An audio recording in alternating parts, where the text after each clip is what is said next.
recipe is flapjack slices. So we're going to make a flapjack mixture and we're going to sandwich a layer of fruit and chocolate chips in between the 2 layers of flapjack.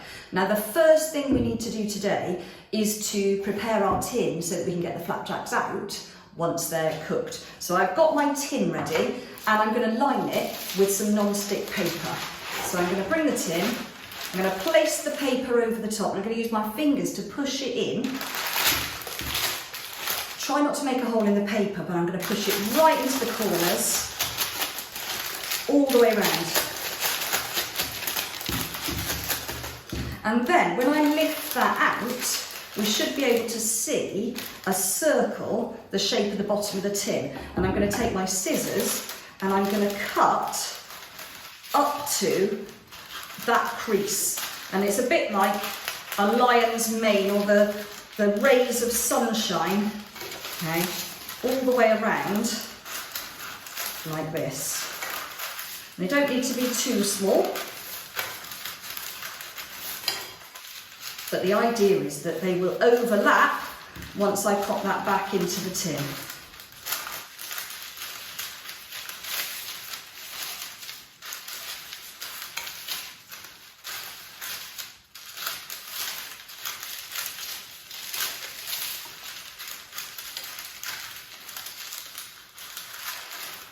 There we go. So hopefully now if I pop that into there, that'll sit really nicely in the tin. The edges of the paper are going to stand up nicely around the edge of the tin, no crinkles, and I can use the loose bits at the top as a handle to lift the flapjack out when it's finished. So I'm going to put that to one side. Right then, we're going to use the melting method. So I need my saucepan and into there I'm going to put my butter or margarine. And I'm going to add the sugar, okay? And I've got a nice wooden spoon, or you can use one of the silicone ones that won't melt in the saucepan. And I'm going to put that on a low to medium heat so that it melts gently. We don't want it to spit or sizzle, but just melts gently and the butter becomes a liquid.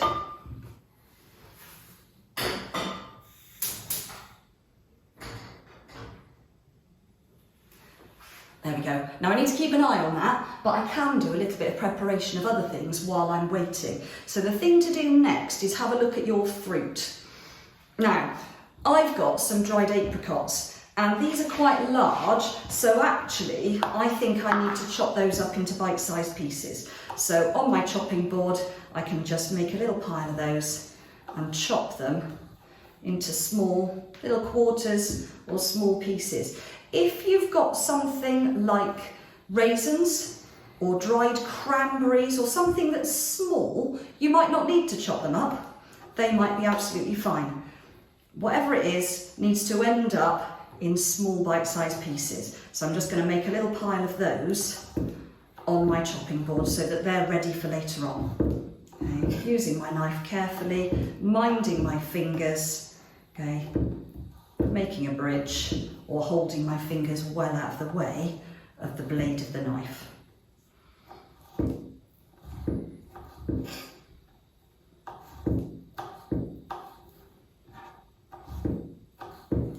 Take your time.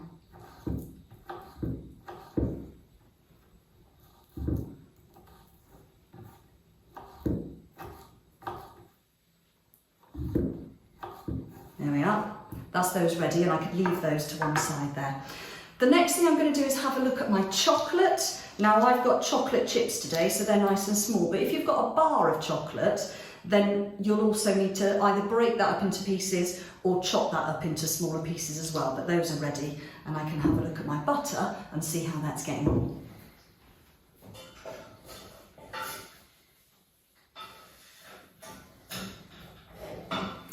Now that's started to melt really nicely, but it might take a few minutes, so you need to keep an eye on it, and just when it's just melted, we're going to take that off the heat and bring that back to our place and put it on a heat-proof mat.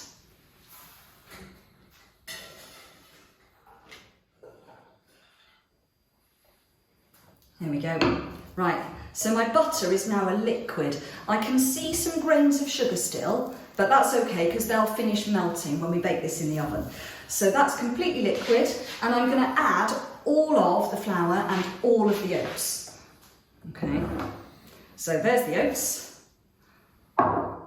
and there's the flour. Put it all in and use your spoon and give it a really good stir. You get your spoon right into the corners in the bottom of the pan, okay, and make sure that every single grain of flour and every single grain of oat is coated in that nice sugary buttery mixture. Okay, it's really important to help it stick together in the oven. Now oats are delicious and we make a lot of porridge from oats and flapjacks, but you can also use them in other recipes. You could add them to a fruit crumble for a little bit of texture, or you can sometimes put them on into a cake mixture sometimes, or even make oat cakes, which are really popular in Scotland. Right, that looks nicely mixed together. So you can see that instead of looking dry, the mixture looks a bit kind of sticky and lumpy, but not too gooey. And I'm going to try and put about half of that into the bottom of my tin.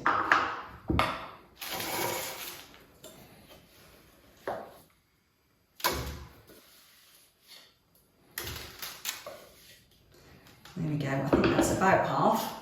And I'm going to use, it's a bit warm, so just be careful. Use the back of the spoon and press that into the bottom of the tin. I think I need a little bit more.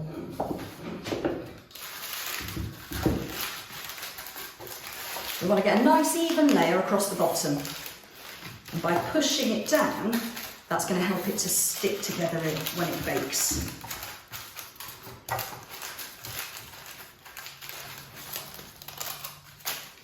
Now, if you find it easier, although it's a bit warm, you can use your fingers or even your knuckles, and that will just help press it into all the edges of the tin. There we go. So that looks pretty even. So onto there, I'm going to sprinkle all the fruit.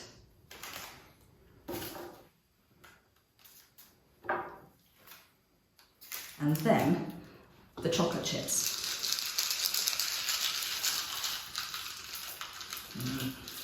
Delicious.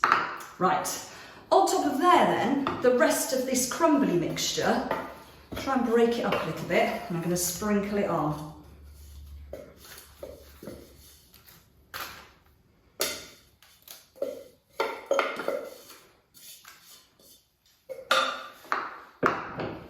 And again, either using your spoon or using your fingers, you want to press that down to cover up all the fruit and all the chocolate. Because they've got quite a lot of sugar in, the fruit and the chocolate do tend to burn if they're exposed in the oven.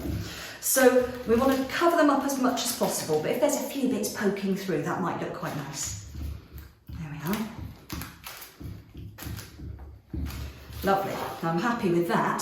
So it's oven gloves on, pop it in the oven.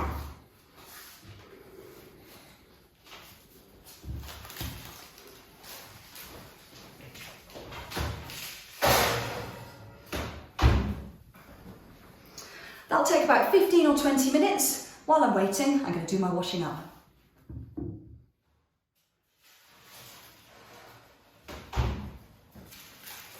It's ready. Now be careful because it's quite hot. You might want to leave it a couple of minutes just to let it cool down a little bit, because as it cools it will set and get a bit firmer. But what you can see when you look at it, you get a little bit of golden colour around the edges and maybe across the middle, but certainly on the edges you'll see it started to go a bit golden. And it'll look dry rather than very moist like it did when it went in the oven.